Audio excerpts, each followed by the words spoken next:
Hey guys, it's BW and we're back out in the garage. In this video, we're going to get the dashboard painted, all these window openings, the package tray, the door jamb, the garnish moldings, the steering column. Boy, that's a lot to get out at once. Blah. But anyway, we're going to get that stuff painted. We're going to turn this shop into a paint booth. And after we get that done, let's see, maybe we'll get into something. Maybe start putting the steering column in. And I also want to show you guys my Christmas haul, what I got for Christmas, all right? So why don't you guys stick around and check it out.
Alright guys, well that was my first time ever painting automotive stuff, and I didn't really know what to expect, but I'm really happy with the overall results. I mean, for the first time, I'm ecstatic. It looks great. I love my dash. There's like 2 pieces of molding that I'm going to have to maybe redo because they had a little run on them. But overall, hey man, first time, right? So, and we got to paint the whole car, so we're not worried about it. I even forgot the ashtray. It was in one of the bins. So I'll have to sand it up, and when we paint the car, I got like 2 pieces of molding in the ashtray to do. No big deal, right? Well, you know what? It's easier to show you than just tell you about it. Let's take a look at the results. I love it, man, and I hope you guys like it too.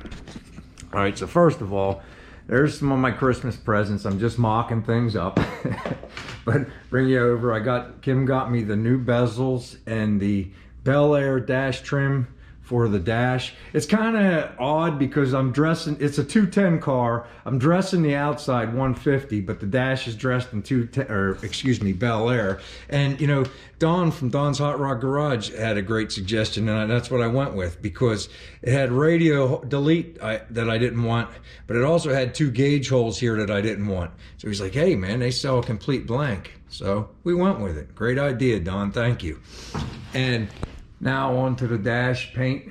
I mean, you guys can see, if I get down on it, it's not quite flat, it's not quite matte, and it's not gloss. It's got its own sheen to it. It's gorgeous. I wish you guys could see it in person. It's just, it come out really, really nice, okay?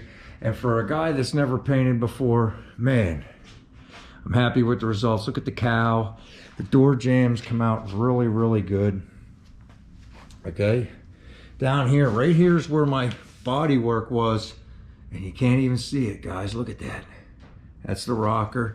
We come up through here. We did the window jamb opening.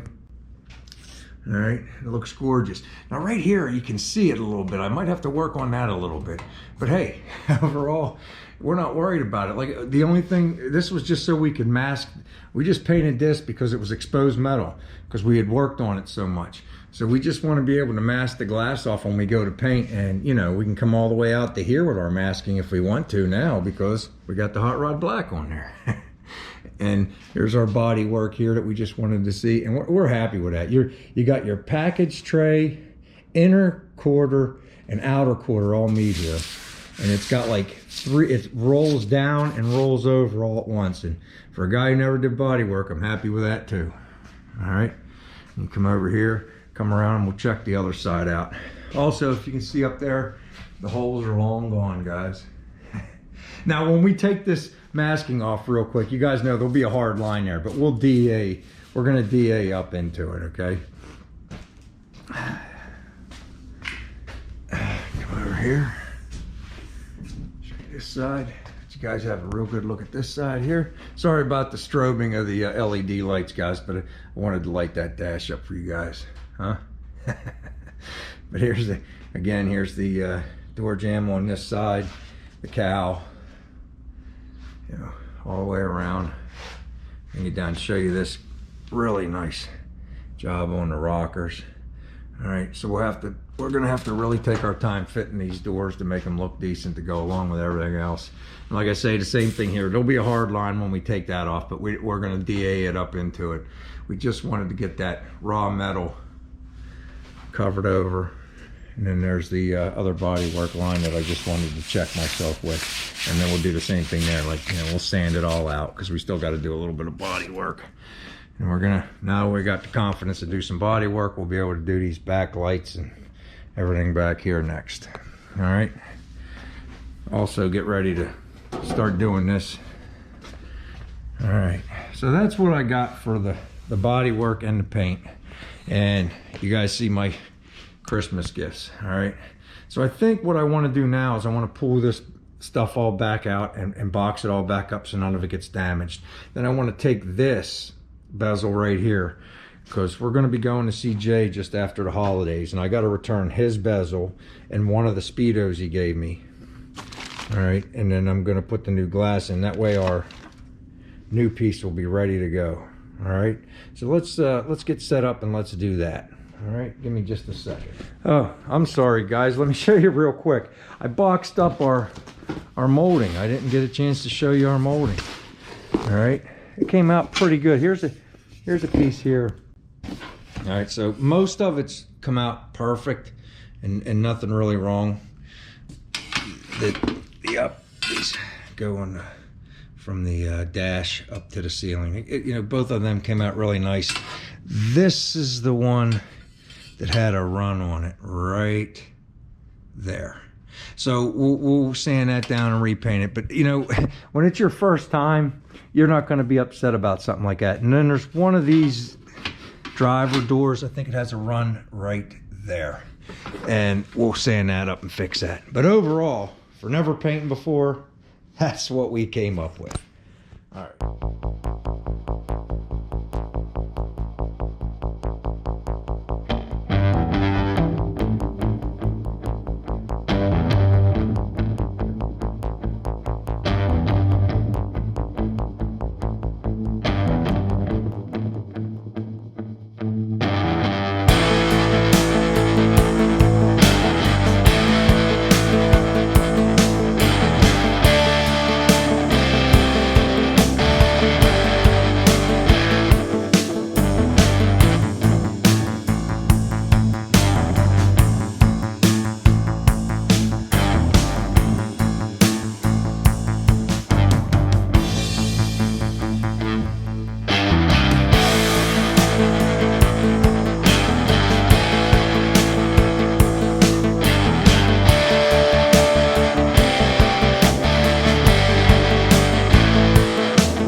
We got that together. Let's see what it looks like in the car.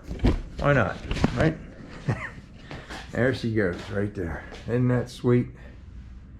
All right, so now I'm going to set up the camera and let's go over how we're going to cinch up this steering column, get it up in there. I'll probably have to drop it back down once or twice, you know, just to put the speedo and stuff behind here, but let's put it on there. Why not? It doesn't look like it's that difficult. All right, so I'll set up the camera and we'll go through the steps together. All right, guys, well, I kind of got it sitting in here. Let me bring you off the pedestal just for a second and show you. All right, first of all, we got it going into our Flaming River piece for the going through the floor, and then we tightened up our set screws. Okay, so that'll pivot right now, and we'll go under the hood in a minute, but that's where that's at. Now for this, there's 3 pieces here. There's this bottom bracket right here with the tongue, and that's the chrome piece will go bolt onto there. That's the trim piece for it. Okay, then you have the rubber, a piece of rubber, and then you have the top bracket piece.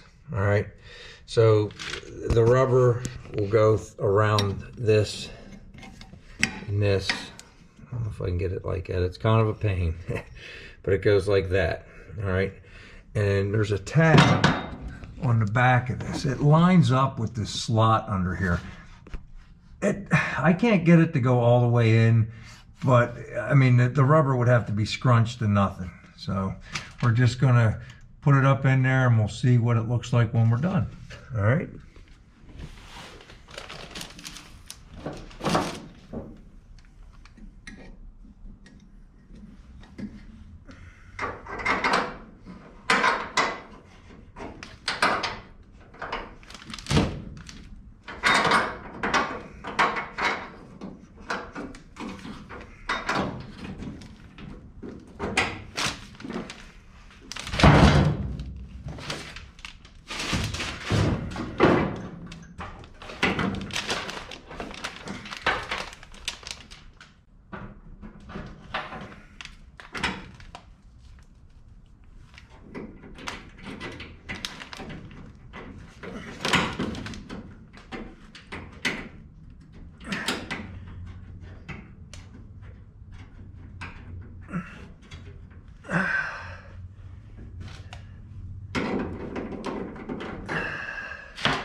All right, guys, well, there it is. It went pretty quick. Yeah, got this little lip on the side here. Why not use it? Because that is tight with that rubber to get it up in there. But you can see the rubber's in there. I don't know if I can get behind there and see, but you can see. But it's behind there. It's up into the top bracket as well. Smashed in really good. All right, I don't know if you can see in there, but it goes up and over. And that's about as tight as we can get it. And you look on the bottom here. That slot is just lined up with the notch. Now that notch is just barely touching inside there. I mean, and we got them nuts squeezed the whole way up. I checked with my hot rod buddy in the north and he seemed to think we did a good job. So I like it. All right. So that's what we got there. And you come out here, I mean, our knuckles are just laying here. We can get this hooked up. I lost the directions for the I did it, but I remember that this bolt right here is at 9 o'clock and this little horn mechanism is supposed to be at 10ish, and we're right there. That's for the center. And I guess once we put the wheel on, you know, we get this thing down on the ground and we can jack it up. We can just verify that, you know, it's good both ways. You guys can see it's nothing to unclamp the column and drop it down. And we're probably going to have to do that I got a little scratch on my column where I painted because I played around and seen if the gauge would come out without it, and it won't. And it's like, so, you know, I want to be able to hook up the heat and the fuel thing just for effects, really. You know, I'm going to have a regular set of gauges down underneath here to make sure we maintain proper temperatures and oil pressures and things like that. But you know, it's not a gasser unless it has an original cluster in there. I think we did a good job. All right, well, I want to take a look at the directions for the adapter kit and see if we can put our steering wheel on. All right, so let's check that out next. All right, guys, well, there it is. I thought it was turned on, but it wasn't. It's not. But these adapter kits are really self-explanatory, guys. You can see step 1, 2, 3, 4, 5, 6. It's basically putting putting a spring in the horn hole, the one that we had set at 10 o'clock, and then you put the wire in there with a little locking cap, and then it's just putting this ring, then the other ring, then putting the nut back on. Then you see, whenever we get a battery, we should have horn. All right, so it all came out pretty gosh darn nice. I put the cover on this just to fit it. I'm glad I did, because this aftermarket stuff didn't quite fit here, and here didn't fit up with the hole in that bracket I had right there. So I had to get my burr and I had to elongate that hole a little bit to get all these joints to snap together, so, to get it in there nice and tight. But man, does that look cool or what, guys? I mean, I'm really excited. I never had a steering wheel in this car, and now we got a steering wheel in this car. Now we're gonna have to drop the steering column just down a little bit one more time, at least, when we put the rest of the wiring up in there, I think. I mean, we have the column wires right here that snap right in, but I mean, to get to the gauge stuff. But I mean, hey, and this is just sitting in there for right now, but I'm just gonna let it sit in there. I don't have any of the hardware. I'm gonna buy a hardware kit. I don't have any of the hardware for the garnish moldings. I think I saw one on Classic Car Industries. It was like, I don't know, 24 bucks, and it's supposed to have every screw that you need for up into the dome light, to the dash, to the garnish, everything. But that's what we got today. That's what we're gonna go ahead and go in, edit, and we're gonna put up what we got. I think we had a pretty good day, and we had a lot of fun playing with the car. I hope you guys enjoyed the video. If you did and you're not subscribed, go ahead and hit the subscribe button. Join the party. All right, till next time, take care, everybody.